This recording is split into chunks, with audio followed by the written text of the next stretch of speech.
Now, this organ has lots of other sounds. I showed you the imitative sounds of the orchestra a little bit earlier on.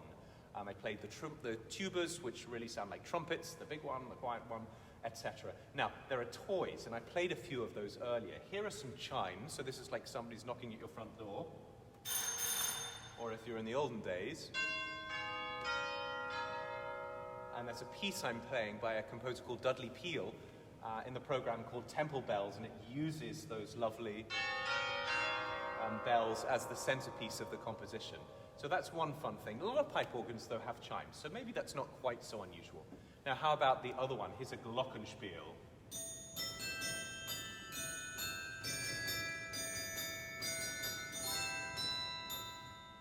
So that's pretty fun. Here is a marimba.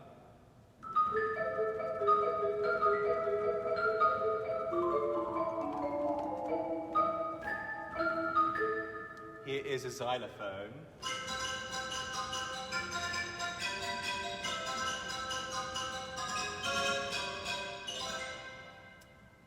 Here is a carillon. It's really it's meant to sound like a harp.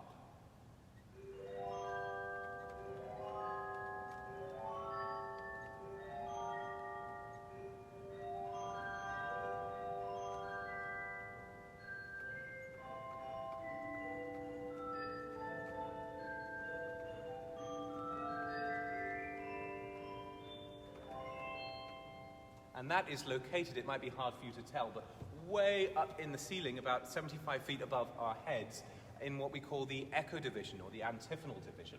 And really, I should be playing that on this top keyboard. We have 5 keyboards. We call them manuals. Manual is Latin. Manus means hand, so manuals are the ones we play with our hands. And really, as I say, that plays from the top keyboard, because the top keyboard controls that echo and antiphonal division.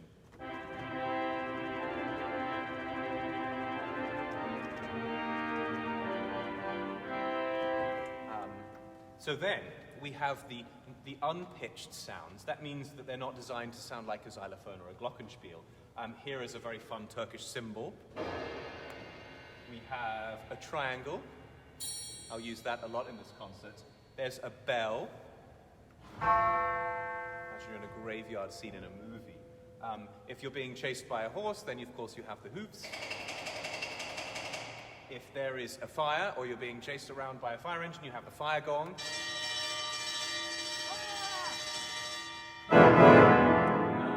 If there's a train coming, which you probably want to move out of the way,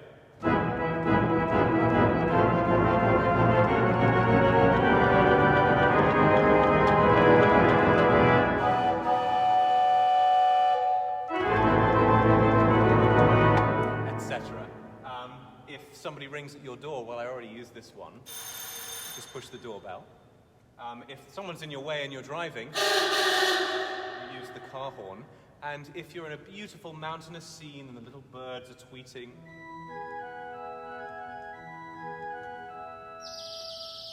you have the bird stop. So those are some of the fun toy stops. When they're up in the top of the organ, we call that the penthouse.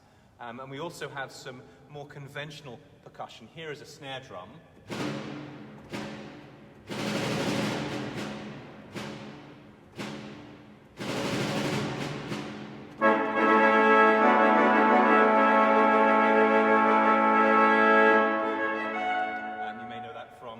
Famous movies. So the snare drum is really fun, and we also have a bass drum. So this is literally a bass drum which is struck by a mechanical mallet whenever I push down the foot pedal in this case. So I always like to think about maybe a military scene.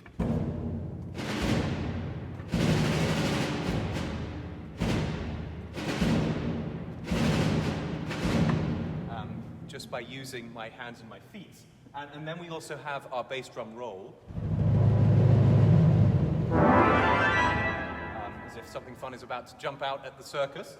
And then we have some cymbals. Here's a tap cymbal. And here is a big crash cymbal.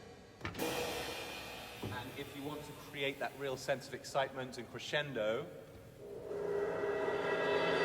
we have a roll cymbal. So all of those are real instruments that if we had a human upstairs, they would just be playing them. But we're able, through the magic of this technology, which comes from the 1920s, to play all of those fun sounds, but as a single organist. So I think I showed you at the very beginning with that arrangement of Stars and Stripes. Well, I'll play the very beginning of it, and you'll see how I can pull on those instruments just like I had a whole bunch of percussionists standing behind the organ facade.